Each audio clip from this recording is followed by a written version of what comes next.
देखिए, hit and run जो rule है उसमें प्रावधान क्या हो गया, ये शायद आम इंसान नहीं बल्कि हर वो इंसान के लिए हिट कर गया जो अपनी गाड़ी, अपने स्कूटर या पब्लिक ट्रांसपोर्ट से भी जो है वो घर जाता है, ऑफिस जाता है, रोजमर्रा की जिंदगी में काम करता है।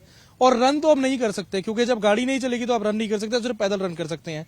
इस वक्त हम जो है आपको बता दें, चंडीगढ़ ट्रांसपोर्ट एसोसिएशन के दफ्तर के बाहर खड़े हैं और सबसे बड़ी बात यह है कि यहां पर मीटिंग की जा रही है। ड्राइवर लोग सारे यहीं पर मौजूद हैं और भी अभी पहुंच रहे हैं और यहां पर कुछ समय बाद यानी 1 बजे के बाद जो है एक बड़ा प्रोटेस्ट निकाला जाएगा, एक साइलेंट मार्च निकाला जाएगा जिसमें ये कहा जाएगा कि आखिरकार जो खामियां इस लॉ में है वो क्या है। वो ये कह रहे हैं कि लॉ अच्छा है लेकिन धरातल पे क्या ये असरदार है या नहीं है, क्योंकि ड्राइवर्स के लिए कितना इसका नुकसान रहेगा, ट्रांसपोर्ट के लिए इसका कितना नुकसान रहेगा। इस वक्त मेरे साथ जनरल सेक्रेटरी हैं। सब तो पहला सर, जिस तरीके से ये कहा जा रहा है कि ये लॉ जो है वो ड्राइवर लोगों के लिए वो ठीक नहीं है, ट्रांसपोर्ट इंडस्ट्री के लिए वो ठीक नहीं है, कारण क्या लग रहा है? और आज क्योंकि ये कहा जा रहा है कि 1 बजे के बाद एक प्रोटेस्ट भी निकाला जाएगा चंडीगढ़ से।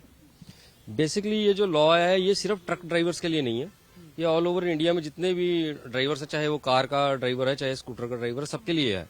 बट ये जो ट्रांसपोर्ट के लिए हम कह रहे हैं कि सबसे नुकसानदायक है, वो इसलिए है क्योंकि जब भी कोई एक्सीडेंट होता है या कुछ होता है, वहां पे जो मॉब होता है वो सबसे पहले उसका ये होता है कि ड्राइवर को नीचे उतारो और मार पिटाई करो और कुछ करो।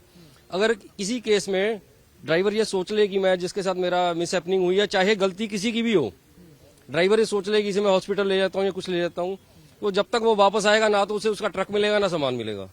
और मोस्टली तो यही होता है कि ट्रक ड्राइवर की ही जो मॉब होता है वो इतनी पिटाई कर देता है बेचारा, वो खुद भी उसको भी हॉस्पिटलाइज करवाना पड़ता है। आप भी ट्रांसपोर्टर हैं, कोई आपके भी ऐसे ड्राइवर हैं जिनके साथ इस तरीके की कोई जो है वो वाकया हुआ हो कि उनके साथ मारपीट हुई हो किसी और? यहाँ पे सारे ट्रांसपोर्टर हैं।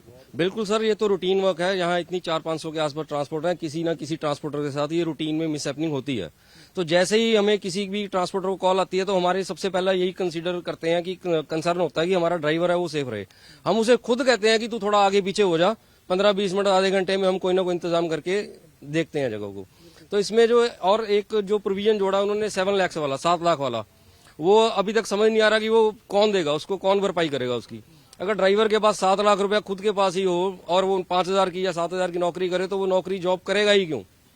तो अगर उसकी जमानत भी उस 7 लाख पे डिपेंडेबल है तो वो उसकी तो जमानत करवानी मुश्किल हो जाएगी। आप नौकरी पर रखने से पहले ड्राइवर से ये पूछेंगे कि आपके पास 7 लाख रुपए हैं? बिल्कुल सर, अगर किसी के पास 5-7-10 ट्रक होंगे तो 70 लाख तो उसे स्पेयर रखना पड़ेगा पहले ड्राइवर की जमानत करवाने के लिए और ट्रक की जमानत करवाने के लिए, क्योंकि लॉ ऐसा है कि पहले ड्राइवर की जमानत होगी उसके बाद ट्रक की होगी।